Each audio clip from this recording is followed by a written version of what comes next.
Bonjour à tous et bienvenue dans votre journal des produits de bourse de l'UPSA du mardi 9 avril.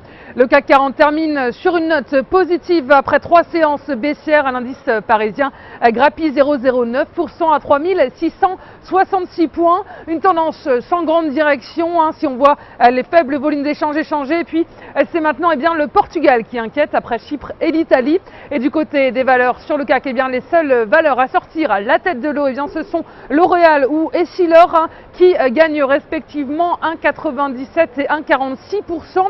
Et outre-Atlantique, Wall Street termine finalement dans le vert après avoir hésité une bonne partie de la séance. La place new-yorkaise a d'abord ouvert en baisse, toujours sous le coup des mauvaises performances de la semaine précédente, et elle est également inquiète de la rentabilité des entreprises américaines. Un changement de direction ensuite dans l'après-midi. Les marchés américains ont repris confiance à l'approche du coup d'envoi de la saison des résultats des entreprises américaines. Et comme chaque année, le géant de l'aluminium américain Alcoa était le premier à dévoiler après bourse ses performances sur le premier trimestre 2013. Il affiche un bénéfice net meilleur que prévu, en hausse de 59% à 149 millions de dollars. Et les opérateurs attendaient l'ouverture des résultats d'entreprise pour prendre position. Et les résultats vont s'accélérer dans la semaine avec, en point d'orgue vendredi, les résultats des banques JP Morgan et Wells Fargo. Et autant dire que les résultats de Wells Fargo seront observés à la loupe. Ils permettront d'avoir une idée plus précise de la santé du marché de l'immobilier américain.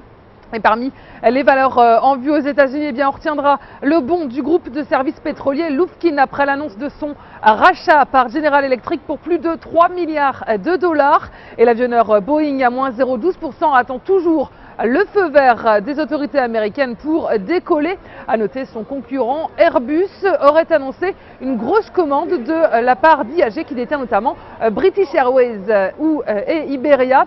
Et puis on s'intéresse aujourd'hui à l'assureur AXA. Le titre s'est retourné progressivement à la baisse après avoir échoué le mois dernier sur la résistance à 14,68 €. Il est désormais contenu par sa moyenne mobile à 50 jours et par ailleurs, l'indicateur de tension RSI est inscrit en territoire négatif et ne se situe pas en zone de survente. La formation d'une nouvelle jambe de baisse est ainsi privilégiée tant que les 13,66 € ne sont pas dépassés, et viser un retour vers 12,26 € avec un enfoncement de ce support, la cible à 11,40 €.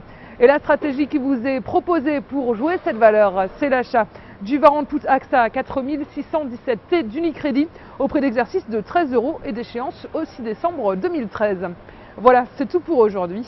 Très bonne journée et à demain.